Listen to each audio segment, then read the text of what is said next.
Y estos son los medios de prueba que vamos a utilizar, artículo 165. Entonces, con estos artículos 165 le hacemos el examen que nosotros hablamos en clase, en lo que tiene que ver con la prueba si es conducente, si no es conducente, si es superflua, si es inútil, etcétera, etcétera. Y entonces, una vez hecho este examen, pues nosotros decimos, sí, mire, estos hechos que están pendientes a probarse, se pueden probar por estos medios de prueba y en esta razón se los decreto y los vamos a practicar en audiencia de instrucción y juzgamiento para, con esa práctica, poder sanear o poder saber si ese hecho que usted me está alegando es cierto o no es cierto. Esa es la práctica de la prueba. O sea, la práctica de la prueba lo que me define es esos hechos que aún no son muy claros, esos hechos que no se han probado, esos hechos en los que no estamos de acuerdo, los vamos a, digamos, a practicar en esta audiencia que ustedes ven acá, que es la audiencia de instrucción y juzgamiento. Entonces, sí, la primera cosa que se tiene que realizar es la diligencia de la práctica de las pruebas. Entonces, la práctica de las pruebas indiscutiblemente tienen una relación directa con, ¿están viendo pantalla o solamente están viendo la diapositiva? La diapositiva. Entonces, en ese sentido, debemos precisar que en lo que tiene que ver con la audiencia de instrucción y juzgamiento, debemos practicar las pruebas justamente para precisar todas esas dudas que nos ha generado, digamos, esos hechos en los cuales no estamos de acuerdo, son ambiguos, son oscuros y que están haciendo objeto de investigación. Entonces, por estos medios de prueba, digamos que vamos a poder solucionar esto. La disciplina de esta audiencia la encontramos en el artículo 373 del Código General del Proceso, que es el que ustedes están viendo en pantalla. Cuando se va a realizar, digamos, esta audiencia que ustedes están viendo acá, fíjense en ustedes que en caso de que el juez haya aceptado la justificación de la inasistencia de alguna de las partes a la audiencia inicial, se practicará a la respectiva parte el interrogatorio exhaustivo.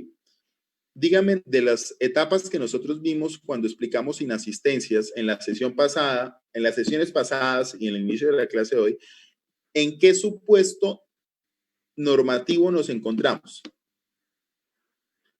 ¿Será que la excusa se pasó antes o se pasó después?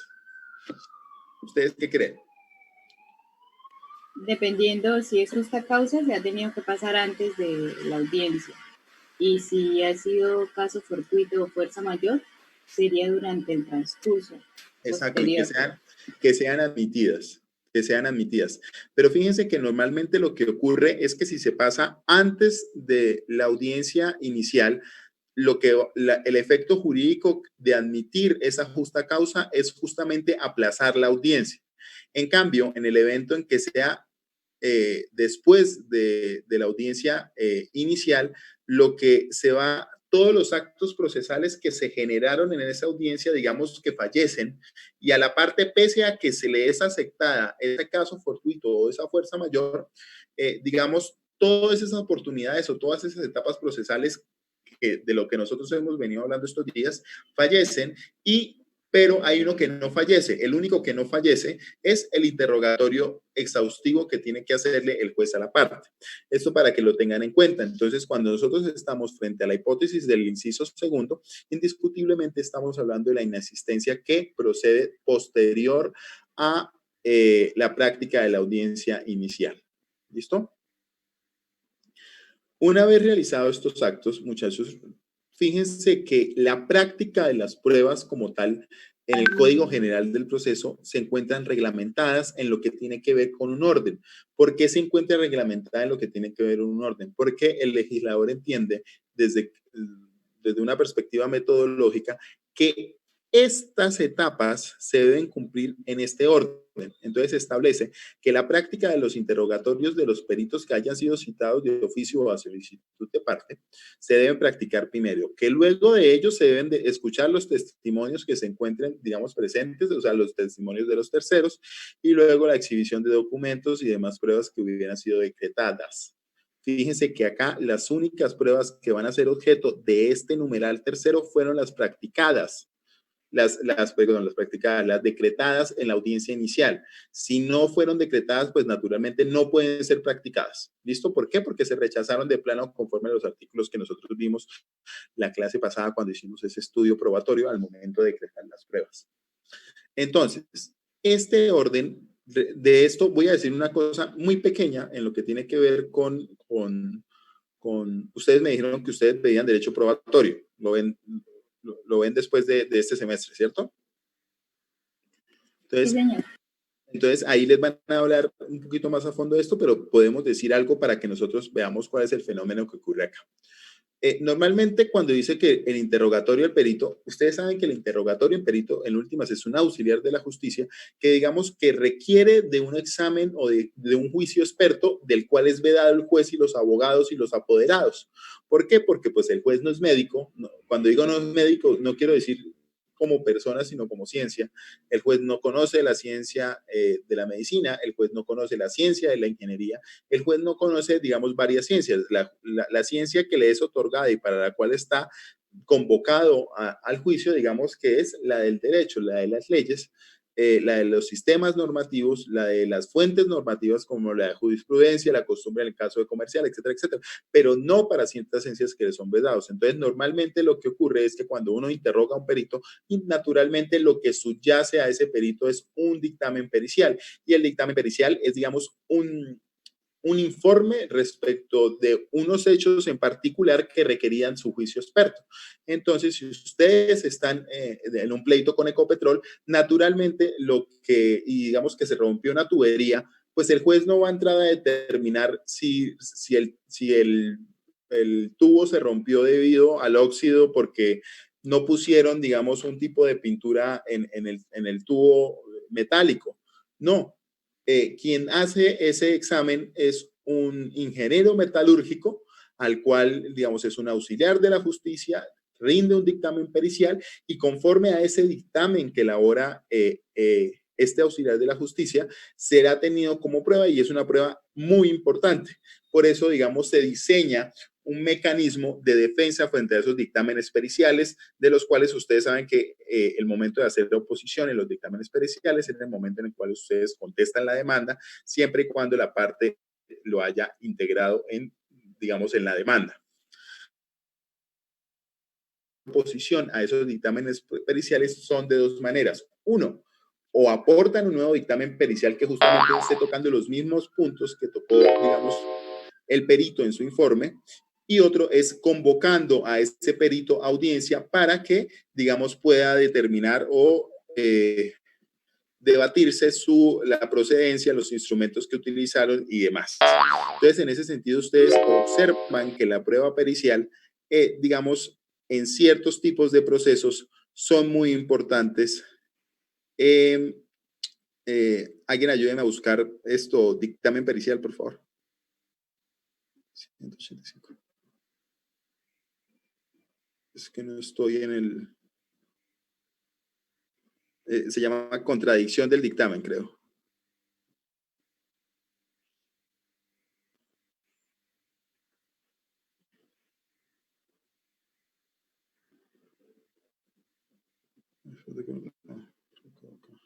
¿220? Gracias. Ah, no, profe, no. No, ese no es. ¿No? 228. Es 228, sí. Ajá, ese sí es. Ese, exacto. Muchísimas gracias. Entonces, fíjense en ustedes, acá pasa algo. Normalmente... Nosotros le hicimos solamente una pestañita chiquita. Sí. Así me pareció. Entonces, normalmente lo que ocurre es que estos dictámenes periciales entienden una reglamentación tendiente a la contradicción del dictamen. Pero fíjense que en este artículo de acá, el 226, esta es la procedencia del dictamen pericial. Consejo, cuando ustedes estén en un juicio en el cual exista un dictamen pericial que, digamos, es el tendiente, en últimas, a solucionar el problema, porque es el que determina si existe una culpa o no existe una culpa, dependiendo de una determinada oficio, piensen ustedes en el tubo. ustedes tienen que estudiar este artículo en suma manera, preguntar muy bien cuáles son los instrumentos, cuáles son los métodos que utilizó, las certificaciones que tiene este dictamen pericial y que en últimas el dictamen pericial haya sido, digamos, diseñado de una manera imparcial y objetiva. Y entonces para justamente determinar si el dictamen es idóneo, imparcial y objetivo, ustedes tienen todo este artículo, muchachos, el artículo 226. Todo lo que tiene que ver con el artículo 226 que habla de la procedencia es para que el dictamen sea idóneo, preciso y objetivo. ¿Listo? E imparcial. Entonces, recuerden que es el 226. Cuando ustedes, digamos, estén en desacuerdo con ese dictamen pericial, ustedes pueden, digamos, generar una contradicción a este dictamen. Y generando la contradicción a este dictamen lo pueden hacer de dos maneras. Uno, o aportando un nuevo dictamen pericial que su momento procesal, el momento procesal oportuno es cuando se contesta la demanda, porque acuérdense que la otra parte ya elaboró su dictamen pericial. El otro es convocando al perito a juicio y a la audiencia de testimonio, o sea, ustedes lo tienen que involucrar como en la cápita de pruebas y entonces generar las preguntas o también los pueden hacer de manera conjunta, es decir, aportar el dictamen pericial y llamarlo a que dictamine. ¿Listo? Eso para que tengan en cuenta respecto de el dictamen pericial. Listo. Ah, no, pero... Listo. Entonces tengan en cuenta eso cuando hablemos del dictamen pericial. Nosotros vamos a volver a tocar el dictamen pericial en algunos tipos de procesos que necesitamos tocar nuevamente ese tema. El problema, lo que pasa es que cuando toquemos los dictámenes periciales en ciertos procesos, pues naturalmente no los vamos a tocar de una manera específica, sino más bien genérica. ¿Listo? Entonces en ese sentido, muchachos, se va a tomar por ahí. Bueno, además de ello, muchachos, estábamos viendo cómo, no, porque estoy viendo este. Entonces, además de ello, una vez culminada la etapa del interrogatorio del perito, que ya sabemos que es una parte muy importante dentro del proceso, se practicarán y ahí se realizarán las preguntas. Recuerden que en esta parte, conforme a la clase que nosotros vimos, muchachos, del artículo 390, existen unas limitaciones en lo que tiene que ver con los procesos verbales sumarios.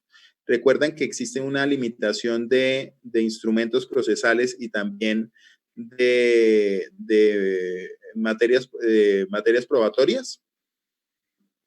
Entonces, acá es cuando ustedes van a encontrar esto que dice acá en el inciso segundo del artículo 392, que dice no podrán decretarse más de 2 testimonios por ello. Primera limitación probatoria.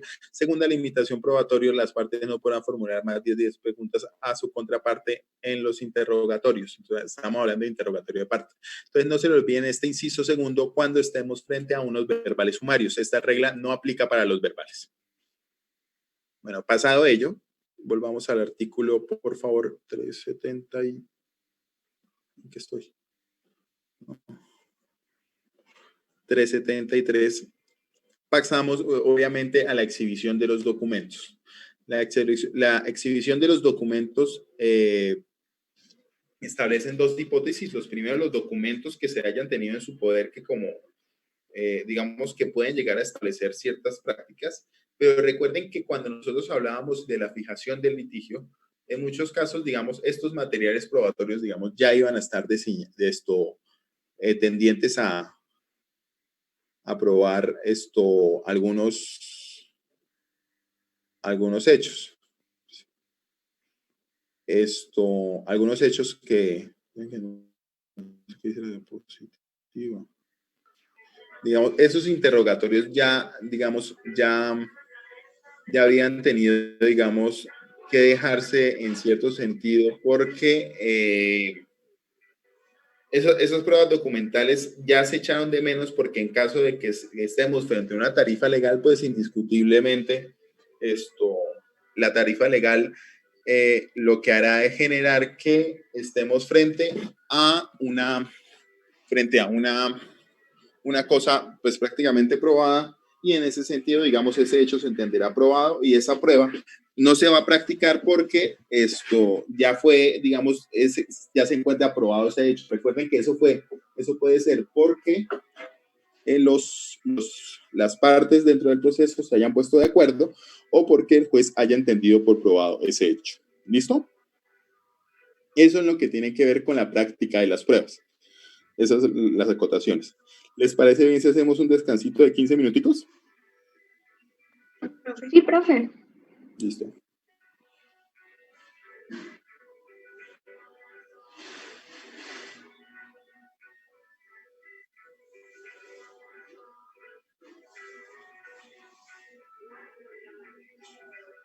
Se está buscando en los procesos judiciales, y es que a pesar de esa práctica probatoria de la que vinimos hablando en la audiencia de instrucción y juzgamiento, quedan algunos vestigios de ambigüedad, de oscuridad, y entonces allí es cuando el juez hace uso de las pruebas de oficio y decreta los medios probatorios necesarios para justamente subsanar ese hecho oscuro, esa circunstancia ambigua que no le queda muy clara.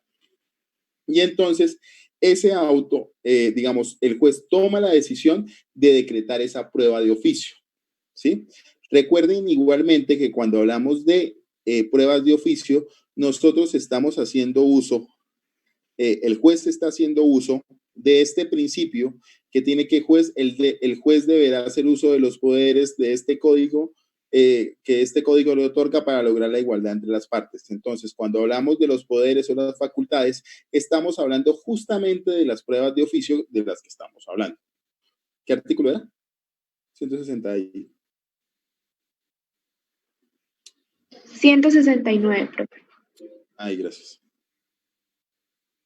Sí, correcto. Entonces, justamente bajo este escenario que estamos presentando, en el cual es ambiguo, es oscuro, pues ahí es cuando se hace uso de esa facultad, de ese poder que se le otorga al juez para de manera oficiosa decretar esa prueba de oficio. También puede venir por solicitud de parte. Pero recuerden que cuando ustedes elevan esa solicitud de prueba de oficio, porque ustedes la solicitan, pero quien la decreta sigue siendo el juez. Ustedes deben argumentar esa prueba oficiosa conforme a las, digamos, deconstruyendo ese artículo que ustedes observan en el artículo 169, es decir, que hay una circunstancia oscura, ambigua, que no quedó muy claro cierto hecho, y que ese hecho es de vital importancia porque, digamos, es la estructura del derecho que están discutiendo ustedes. Entonces, indiscutiblemente, el juez va a tener la necesidad de decretar esa prueba de oficio. Entonces, decretando esta prueba de oficio, indiscutiblemente la prueba debe ser de tal envergadura que, digamos, ayude a solucionar ese estado de ambigüedad, ese estado de oscuridad frente a ese hecho que se está alegando y no quedó claro. Entonces, esa es la finalidad de la prueba de oficio y, digamos, esa es la importancia y ese es el momento procesal oportuno. No es porque no pueda ocurrir antes. Las pruebas oficiosas también pueden ocurrir al momento de decretar las pruebas, porque el juez indiscutiblemente, una vez estudia las pruebas solicitadas tanto por la parte demandante como por la parte demandada y dice a ellos les hace falta esta prueba y yo la necesito para mi proceso metodológico para poder fallar y tomar una decisión en derecho. Entonces, digamos también en el decreto probatorio. Pero digamos que otro momento oportuno es una vez se decreten las pruebas, porque ahí se sabe realmente cuáles son los hechos, digamos, que quedaron ambiguos, oscuros, y también se decretan pruebas de oficio. Entonces, para que tengan en cuenta esos dos eventos. ¿Recuerdan ustedes que cuando nosotros hablamos del interrogatorio exhaustivo, que es una prueba de oficio, pero que dijimos que es una prueba de oficio que responde a otras características diferentes a la misma prueba oficiosa? De esta prueba se tiene que correr traslado. Indiscutiblemente, si se tiene que correr traslado del interrogatorio exhaustivo, también se tiene que correr traslado de la prueba que, digamos, del decreto de esa prueba que haya solicitado esa parte, ¿sí? Entonces, en ese sentido, tengan en cuenta esa facultad oficiosa de las pruebas de los jueces en esa etapa particular del proceso. Si hace el estudio el juez y no encuentra que haya pruebas, no encuentra una situación de ambigüedad, no encuentra una situación que crea que sea necesaria decretar las pruebas oficiosas y tampoco, digamos, los apoderados de la parte demandante tampoco ven esta necesidad, muchachos, ahí lo que ocurre es que el juez debe dar paso a los alegatos de conclusión. Entonces, en ese sentido, ¿ustedes qué podríamos decir sobre los alegatos de conclusión? ¿A qué conclusión podríamos llegar? ¿Qué creen que es ese derecho procesal que se les está otorgando a ellos?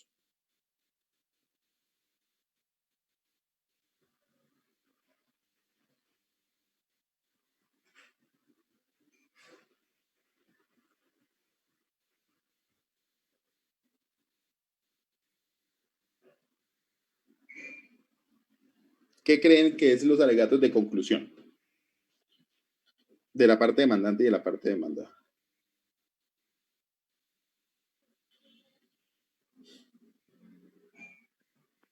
Pues yo siempre he pensado que es como un pronunciamiento de cada parte sobre lo actuado y sobre las pruebas, pronunciamiento final sobre su opinión del caso, creo yo. Sí. Y fíjense que es importante hacerla en ese momento porque justamente, digamos, el debate probatorio ha culminado. Digamos, los apoderados de la parte demandante y la parte demandada ya saben o ya deben saber cuáles fueron los hechos que probaron y cuáles hechos no probaron. Y con, digamos, esa vicisitud van a saber si ganan el proceso o no ganan el proceso. Entonces, ¿cómo creen que sería la estructura digamos, cuando dicen hagamos una estructura de alegatos de conclusión, ¿cómo creen que debería ser esa estructura?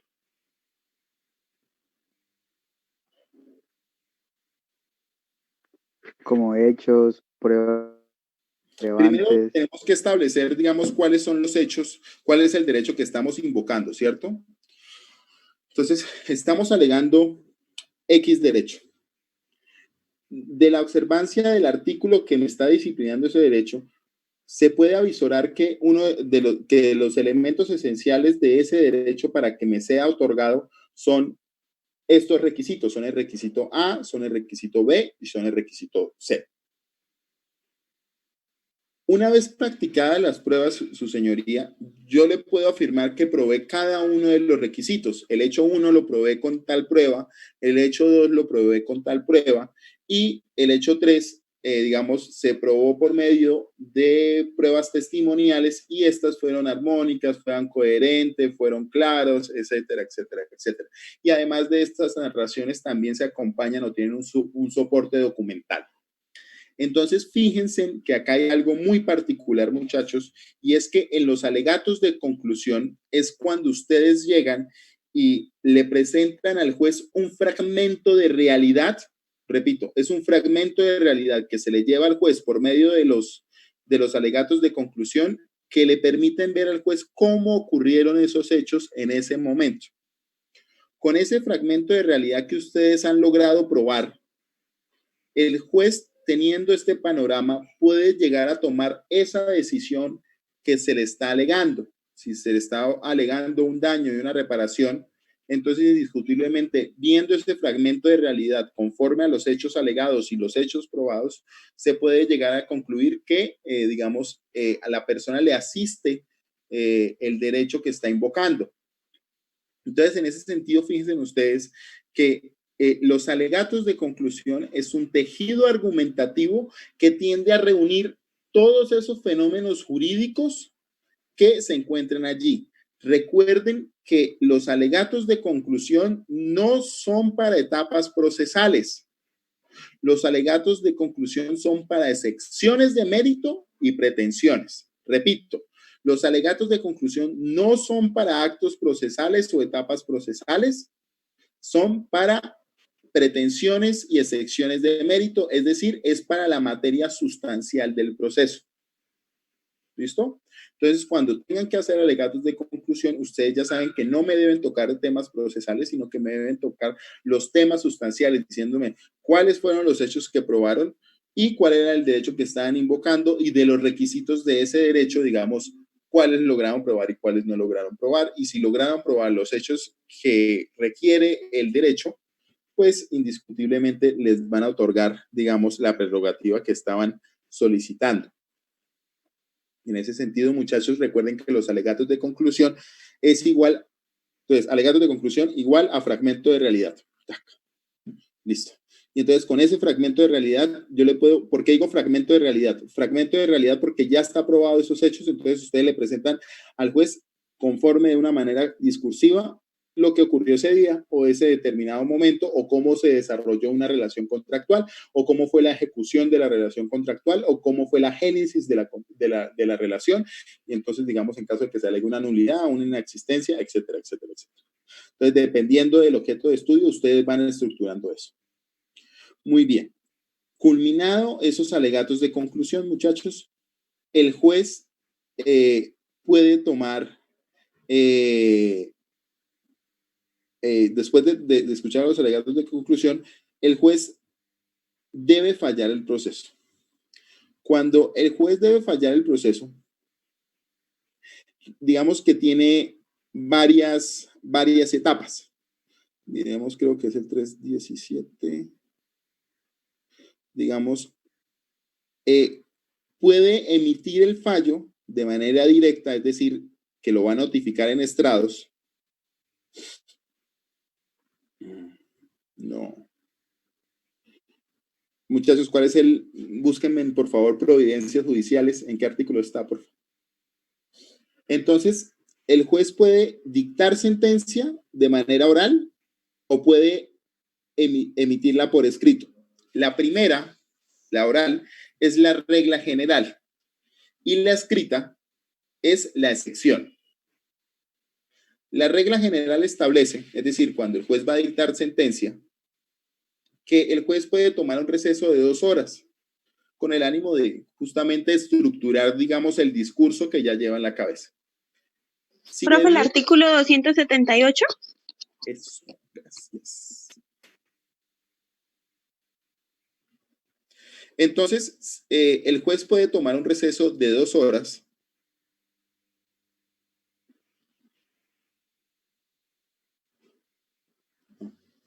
No, 378 o 278 me dices. 278. Eso es. Entonces, el juez, espérame un momento, y bien, ya, muchas gracias. Muchachos, entonces el juez, digamos, puede tomar un receso de 2 horas tendientes, digamos, a edificar justamente el discurso que va a realizar para haber tomado la decisión. Pues ya se encuentran practicadas las pruebas, ya hubo todo el debate probatorio, escuchaban los argumentos de la parte demandada, escuchados los argumentos de la parte demandante. Entonces, cuando va a, digamos, a emitir ese fallo, indiscutiblemente este fallo debe contener, digamos, una disciplina, digamos, mantiene un orden. Entonces, digamos, ese orden o esa disciplina que se está buscando, digamos, ustedes la pueden encontrar en el artículo 280 que tiene que ver con el contenido de la sentencia. Entonces, si el juez decide emitir esa audiencia en oralidad, debe tener precisión en estos requisitos que establece, digamos, la sentencia. En caso tal de que decida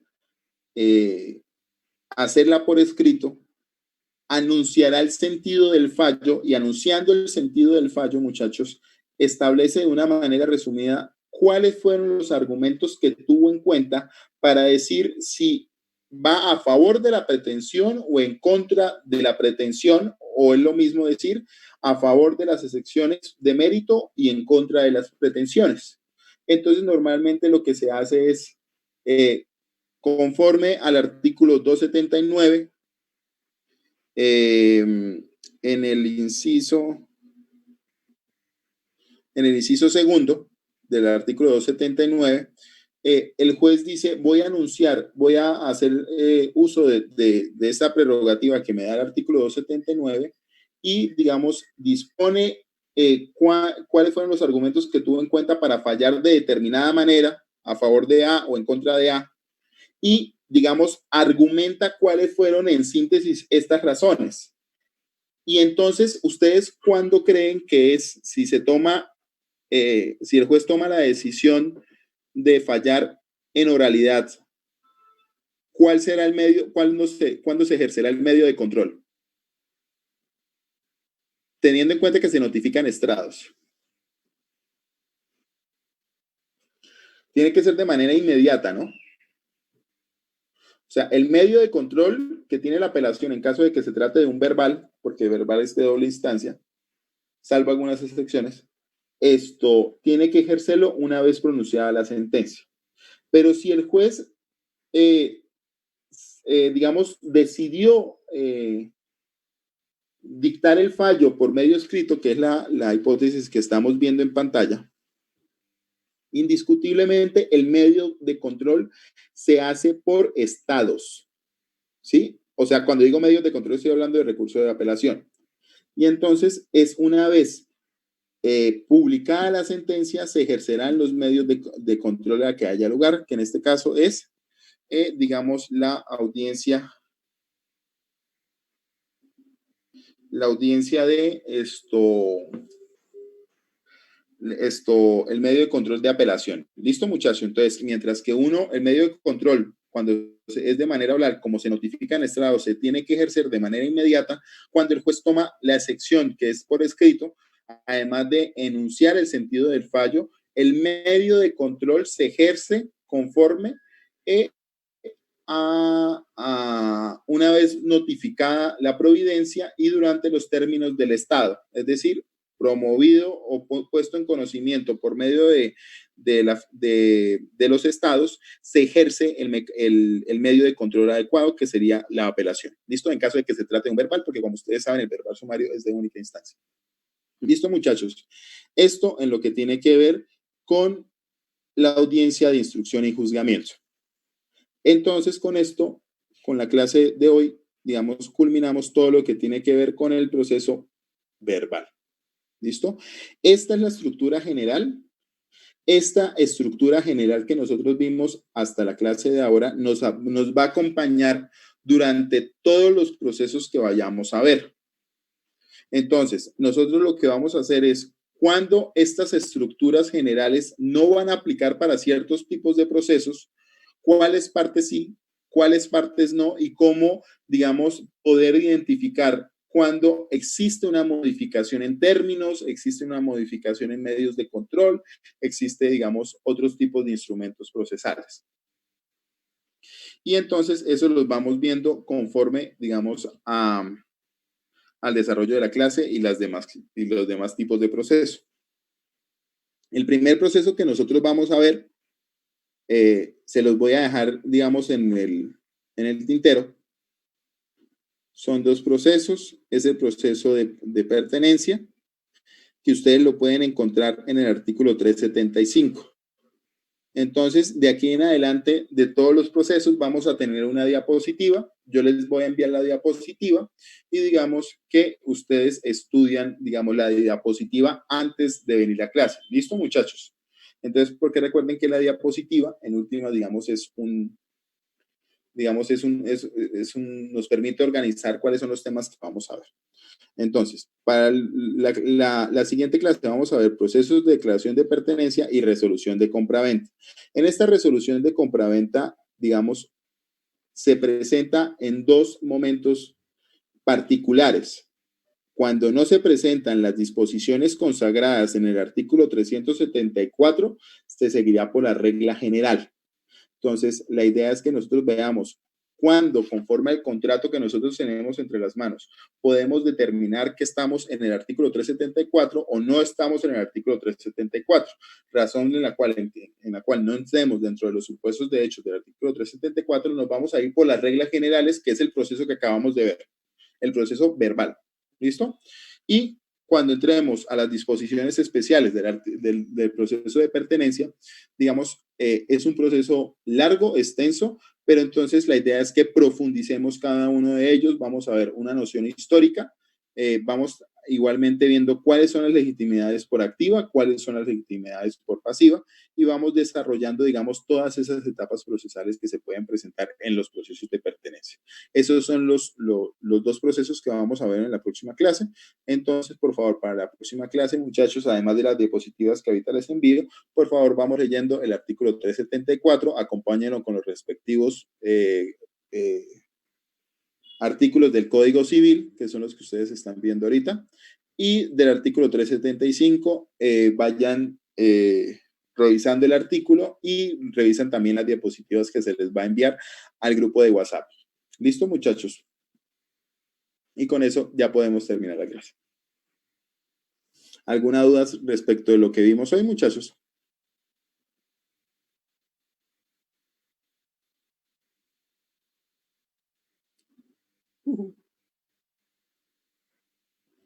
No, profe. Listo, perfecto, muchachos. Entonces, ¿quedó clara la etapa de instrucción y juzgamiento? ¿Alguien tiene una etapa frente a los alegatos, frente a las sentencias, frente a la práctica probatoria? La idea es que a medida que vamos viendo cada proceso, vamos a ver que hay ciertos matices diferentes en esas etapas. ¿Listo? Muchachos, feliz día. Gracias, profe, que esté bien. Gracias, profe. Hasta luego. Chao, chao.